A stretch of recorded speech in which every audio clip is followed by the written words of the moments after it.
We'd like to welcome everybody to another episode of Truth Seekers with Coach Nick and myself, Coach Josh. We have Diane joining us today. I'm very excited to dive into some great topics today. I was actually on her podcast a few weeks ago, so we'll be touching base on that in a little bit here. But just want to give a quick little plug that you can find us at ProAdvisorCoach.com and anywhere where you watch your podcasts.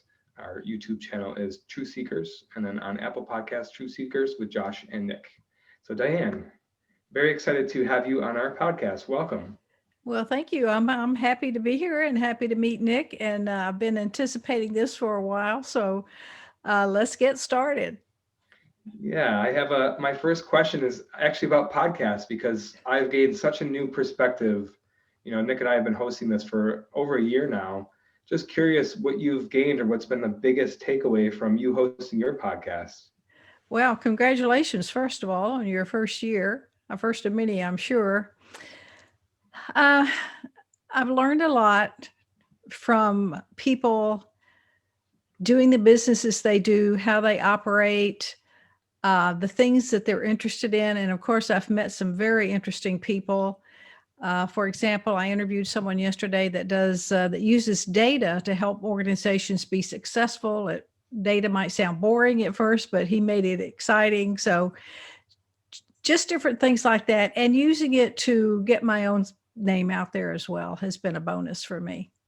Yeah, there's so many perks, and maybe Coach Nick, I'm coming to you next here, but just like that we couldn't have expected from this. We didn't really know what we were doing at first, and just wanted to get on and share the message of what we believed in as coaches and what we success principles and sharing it with the world. So Coach Nick, what's something that has been an unexpected gain for you maybe? For me, it's sharpening the saw. It's keeping that front and center. All day long as coaches, we are in the game. We're playing the beautiful dance with our clients, and we're offering perspectives, helping guide the way. I'm learning all day long with my clients, and so coming to Truth Seekers and learning from people that come on and taking a different stance, just a different angle. It's been really helpful to continue to sharpen the saw. So that's something that I didn't necessarily expect, and I just kind of putting myself in that place. It's been great, and yeah, we're just getting started here. I think there's so much power with two people, just a host and a guest, or just a host or two hosts, right? But then there's something that happens with three people on it because it's like a give and take with the communication, right? You have to have space, and if somebody really has something great to say, usually they're ready to jump in. But then you build on what each other is saying, and you get to a level that you yourself couldn't have gotten to by just with your own words. And then same with two people. Three people can get to a level that maybe two people couldn't have. So anyways, that's what I've taken away from podcasting. But anyways, yeah. It gives you a greater depth for sure. Yes. And I think that's maybe what we're after, especially as coaches in our profession, just new ways to provide value for people. And maybe Diane, you can talk about that, having so many different aspects, and with guests of people who have come on to, like, people's main goal is to just deliver value to other people. Maybe that's been one commonality with our guests, is that there's just this drive to do something bigger than themselves. Do you find that to be true? Yeah, absolutely. And to Nick's point about coaching, number one, it's amazing to see what people deal with in their lives and learn to overcome it. And it's a gift to be able to help people to do that along the journey, because they do get stuck. And we bring, as coaches, lessons from our own lives to help them through that. And then also, secondly, to see the dedication that people have to what they do, to what they believe in. There are coaches that help people with divorce. There are coaches that help people with finance, spiritual coaches. And the dedication that you see of these coaches to what they're doing, it truly just warms your heart. And it's good to see that there's still good in the world, despite what's going on these days. Very true. Nick, what sticks out to you the most about that response? My thought in the last couple of episodes that we've recorded is that I wrote down in big capital letters, it's like, this is another COVID success story. We should do a whole whole bunch of just podcasts and podcasts and podcasts about COVID success. And to your point, Diane, it's like amazing what people go through, what people dedicate to do in spite of. But I also think it's because of. And I think also being in a privileged position that we are, we get to see a lot of people that are in the mindset of abundance, because that set of people tend to be the ones that are in coaching because they understand that. That's why they're there. And which is always interesting to see. So it's nice to get like a different variant on that as well. And so that really is what sticks out for me. Just there's Right. just so You much know, out there. you made a good point that in spite of COVID and because of COVID is the reason I'm even on this show today, because I started my podcast again because of COVID. I got into a group online of some people I know, and it's called the VRS Video Rock Stars. And I said, well, I can start my podcast again and start interviewing people because I'm stuck here. But I have a camera, I have a computer, and I am privileged in having not only the tools, but the training from having been in showbiz for 15 minutes, good training that I could do this. So it's not like I had to run off to school to learn how to do it, and just started it up. And I've done over 100 interviews. Of course, you know, Joshua's was the best, of course, but you know, don't tell anybody else I said that. Okay, none of my other guests. We'll keep it in the show. Yeah. So it's really been a great thing that happened because of COVID. And fortunately, I guess we should give ourselves credit because we took advantage of an opportunity that was presented to us. That's the other thing that people sometimes don't see, that they have a gift that's given to them and they need to make use of it. What's the difference there, Diane? Like, because I believe that that's always possible. There's always an opportunity to look for the opportunity, and then there's always an opportunity to not or go the other way. Like, what do you see that makes the difference in people, that ones that go towards the opportunities and the ones that either just don't see them or go the other way? Well, I don't know how much you guys know about my life, but I was an abused foster welfare child. Okay. And abused children can make a lot of very bad choices. They can have really bad directions in their lives. But again, we have a gift that we can make choices. And so that's what we do, because, for example, there have been a lot of speakers that they make their living speaking, but they could not see to go to the virtual world. They could not make the effort. And so they just shut down. They made that choice, though. So it's making choices, but it's also making good choices, Nick. Always have the power of choice. I think that's the great, like that's what we have in our back pocket always, right? We can go to that, to where we can make whatever, out of whatever situation that we experience, we can make whatever opportunity that we want. I remember, and Nick, maybe you remember this, when we first started, you know, as a company trying to provide value in the time of COVID, and as people were panicking, and where does our value come from? In the beginning, it was just teaching people how to use virtual tools. I remember there was a presentation, you know, another coach in our company, you know, the Chinese symbol for, what was it? Do you remember this, Nick? For chaos was a combination of opportunity. It's opportunity and chaos. I don't remember what chaos is the same symbol. Yeah. Yes. Yeah. So it's just the perspective that we have of what's happening to us, and the fact that we have a choice. So thank you, Diane, for saying that. And then, you know, how powerful of a message, you know, coming from you with that, having to, you know, the beginning of your life being like that. I'm just wondering, you know, what other choices, or when did you become aware that you still had the power of choice over all else? You know, it was in my 30s, believe it or not, that I had an epiphany one day, and I came home and I said, you know, other people think about themselves differently than I do. I had an extremely bad or low self-confidence. I never valued myself. And I just thought life just can't be made to be like this. It's just got to be better than this. And the way I think about myself, because I saw other people that didn't think about themselves that way at all. They had great confidence and they talked about themselves in a positive manner. And that's when I started seeking therapy. And and realized that I could make choices, and I did have a little bit of values to bring to people. So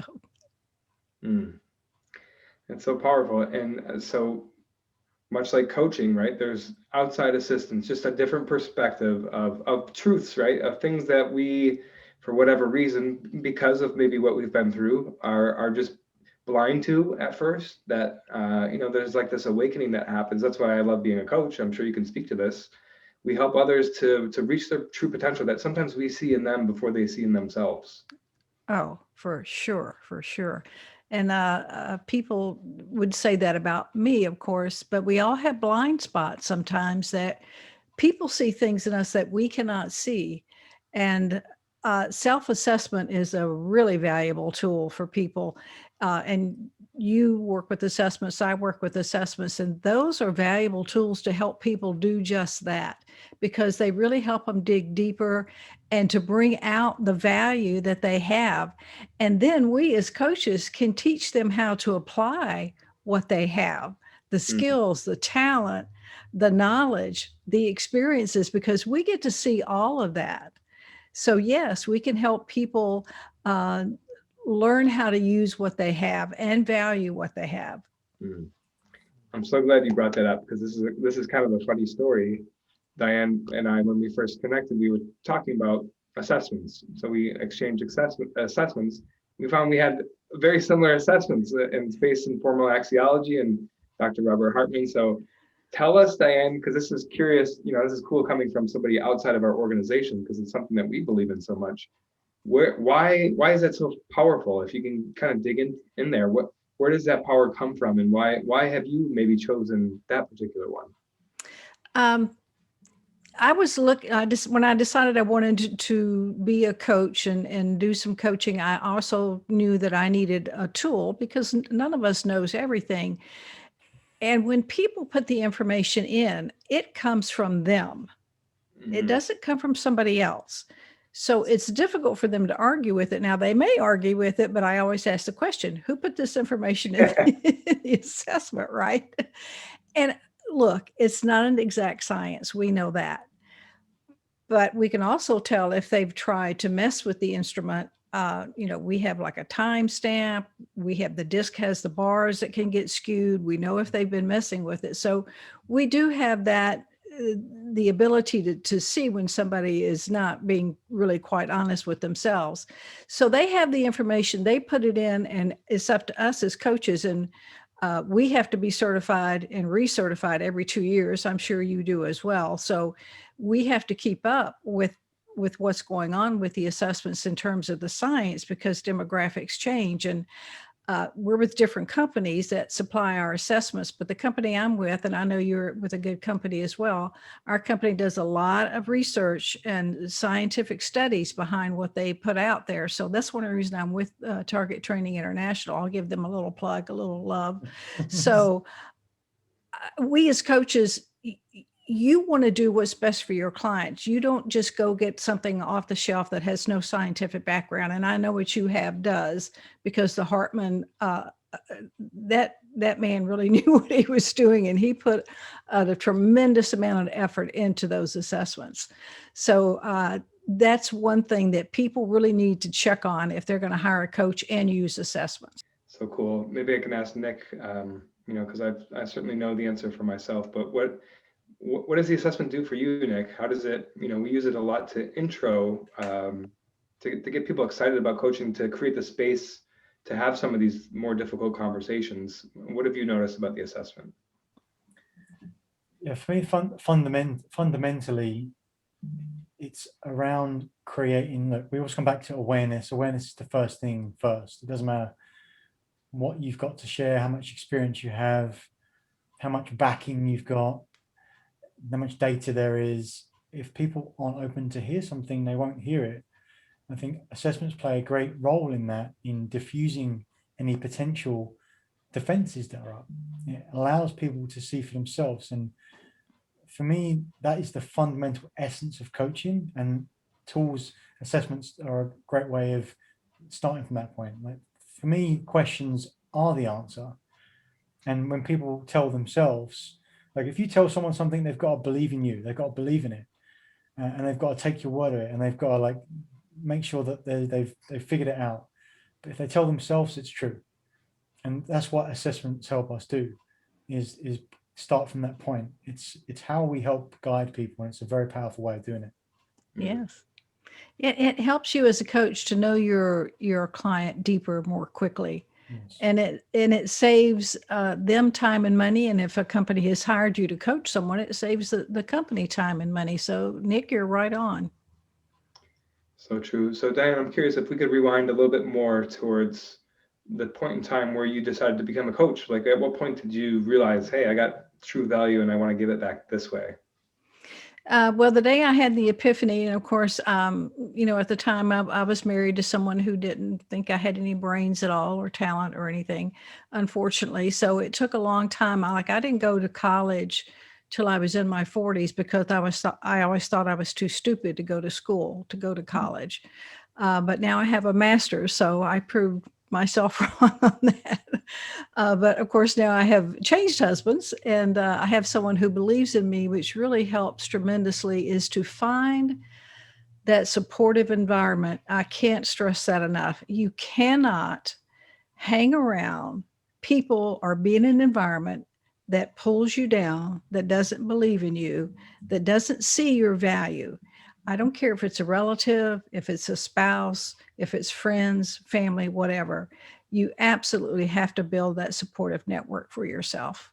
I think that's true with so many things, even in professional environments, personal, whatever you want to apply it to. If you want to go to a higher level, it's the old adage, show me, the 5 people you spend the most time around. You become parts of those people, right?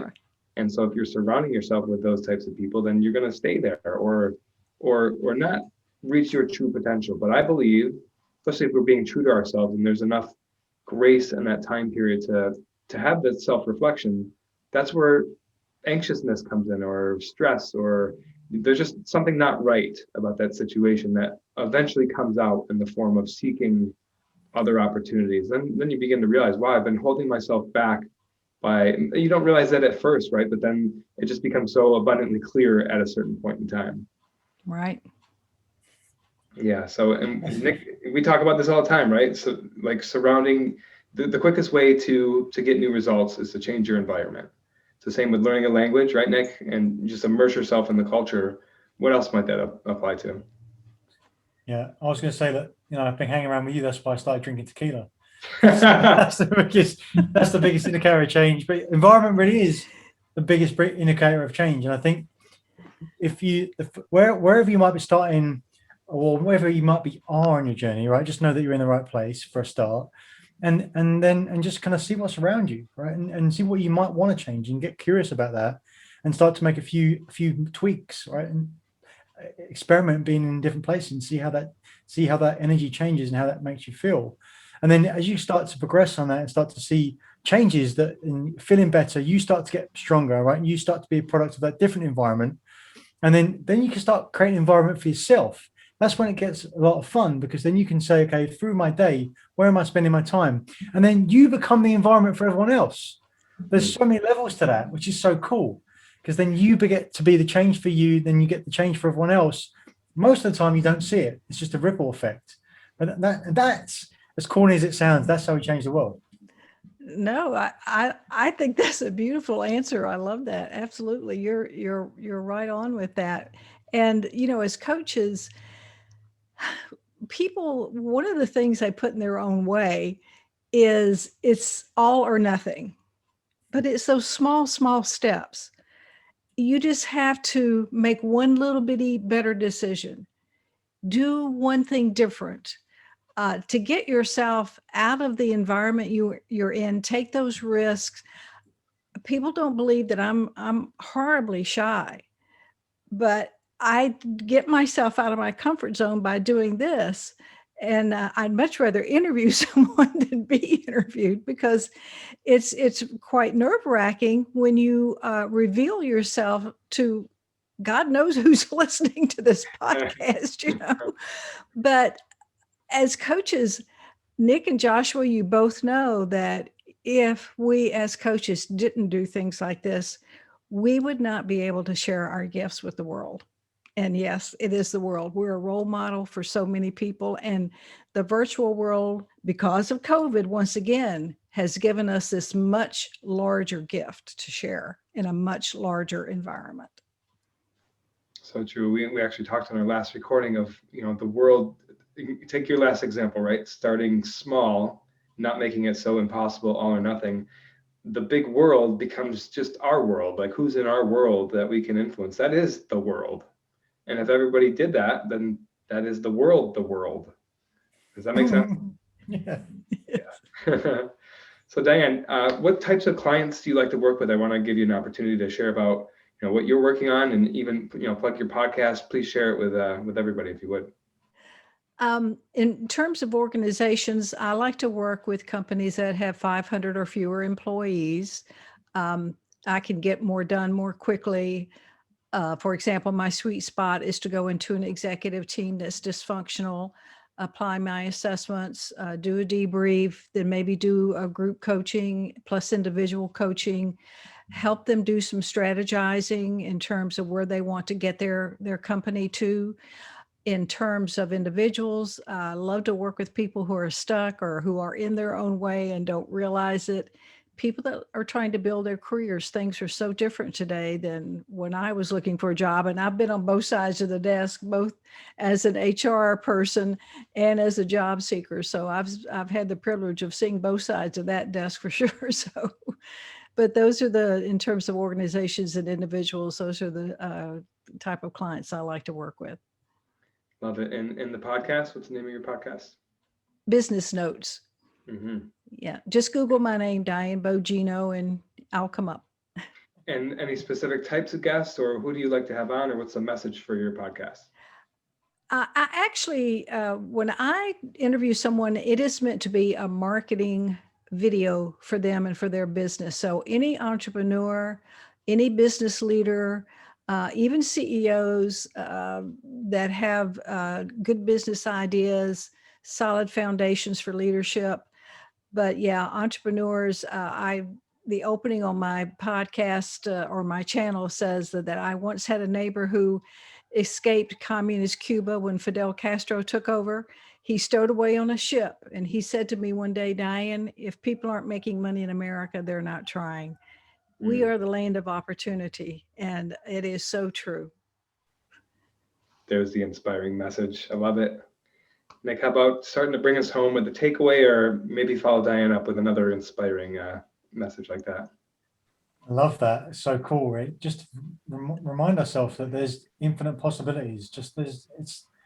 It's nonstop. Just make a choice, like leverage that gift that we have of choice, and decide that you're going to follow the opportunity. And I'd love to ask you a question, because something you mentioned is super powerful around like organizations and being dysfunctional, going with a group. And I love all that stuff. And you said, I like working with people that are stuck and people that don't know that they're stuck. And I'm thinking about people that are watching this or listening to this and hearing it overall and saying, all very nice. And what would you offer someone that doesn't know they're stuck? What might be a first step for them to, in self-discovery, right? In a coaching mode of asking, not telling, like what would be a self-discovery check-in to see if you might be stuck? Yeah. It's kind of like what happened to me, where things just don't seem to be working. There's no progress being made. Maybe they have goals and they're not able to reach them, or they don't understand that they don't have goals and that they should, because goals are what carry them through life. Believe it or not, there are people that don't understand that they should set goals. So when people get stuck in a situation like that and nothing is moving in their life, there's a big clue right there. Mm-hmm. So when things aren't moving in your life, like Right. like you're stagnant, going round and round. Yeah, absolutely. That's right. Thank you for sharing that. It's so powerful, because people don't know what they don't know. And you said about in your 30s having an epiphany. It's fantastic, and it's those threshold moments that allow us to take leverage on ourselves to move forward. And we can always find those that have led to the journey on where we are now. It's the part I'm trying to capture is just before that. Like it's because that could be an infinite amount of time, right? Because it's in your 30s for you, it could be someone in their 60s. It doesn't matter. So how can we help people reach that threshold moment? So thank Thank you for sharing that. I appreciate it. Absolutely. And just being super attuned to who you are and your environment. If it's not matching up, and it's a feeling, right? It's just a feeling that, hey, I'm not reaching what I know I'm capable of, and I'm not happy. Maybe that's the indicator, is that happiness level. That's one too. Like, so what's wrong with this picture? Yeah. Right. So it's not right, but I don't know what it is that is right. Like that's the place of exploration for sure. Right. So Diane, we'll give you the final word. Any takeaways from our conversation today? Any message you'd like to share with people? Any more inspiration that you'd like to touch upon? Well, I'd like to encourage people to hire a coach, not just because we are coaches, but organizations need to have some formal or informal mentoring program for the development of their employees. Formal coaching is great. Teach your managers to coach because it's important. That's where you get the high productivity, high performing teams, and help your organization be more successful. And of course, the same with individuals as well. So I encourage you to explore coaching and mentoring anyone in your audience to do that. Love it. Love it when our guests plug coaching. It's so great. Well, Diane, thank you so much for joining us. We really appreciate it. And we'll see you on the next edition of Truth Seekers. Thank you.